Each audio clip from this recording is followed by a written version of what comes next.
အတိုက်ခံနဲ့နန်းကြဘဝ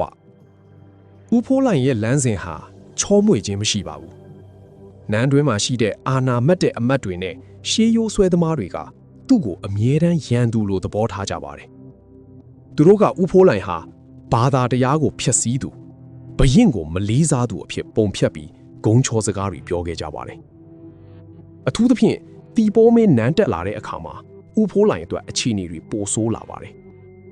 သူဟာတီပိုးမင်းကိုစီးမြင့်ခံဘယင့်အဖြစ်အုပ်ချုပ်ဖို့အကြံပြုတဲ့ရာဇဓမ္မသင်္ကာဟကျမ်းကိုရေးသားတင်သွင်းခဲ့ပါတယ်ဒါဟာဘယင့်အာဏာကိုကန့်သတ်တာဖြစ်လို့နန်းတွင်းသားတွေကြားမှာအကြီးအကျယ်ပေါက်ကွဲစေခဲ့ပါတယ်နောက်ဆုံးမှာတော့ဦးဖိုးလိုင်ဟာနန်းတော်ထဲကနေဖယ်ရှားခံရပြီးအကျဉ်းချခံခဲ့ရပါတယ်သူဟာအကျဉ်းတောင်ထဲမှာတောင်စိတ်တက်မကြပဲစာပေတွေကိုဆက်လက်ရေးသားခဲ့ပါတယ်သူရဲ့သိပ္ပံနည်းကျအတွေးအခေါ်တွေကိုစာအုပ်တွေထဲမှာမှတ်တမ်းတင်ခဲ့ပါတယ်သူ့ကိုနန်းတော်ကနေနှင်ထုတ်လိုက်တာဟာမြန်မာပြည်အတွက်တော့အုံနောက်ကိုဖျက်ထုတ်လိုက်တာနဲ့အတူတူပါပဲ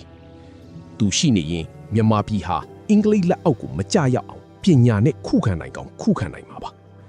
ဒါပေမဲ့ကံကြမ္မာကတော့ဦးဖိုးလိုင်ကိုမျက်ကွယ်ပြုခဲ့ပါတယ်ဒီလိုလက်တွေ့ကြပြီးစိတ်ဝင်စားစရာကောင်းတဲ့မြမသူရဲကောင်းတွေအကြောင်းကိုနှစ်သက်တယ်ဆိုရင်ကျွန်တော်တို့ကို follow လုပ်ထားဖို့မမိနဲ့ဘူးနော်နောက်ထပ်ဇာတ်လမ်းတွေမှာပြန်တွေ့ကြရအောင်ငြင်းချမ်းကြပါစေ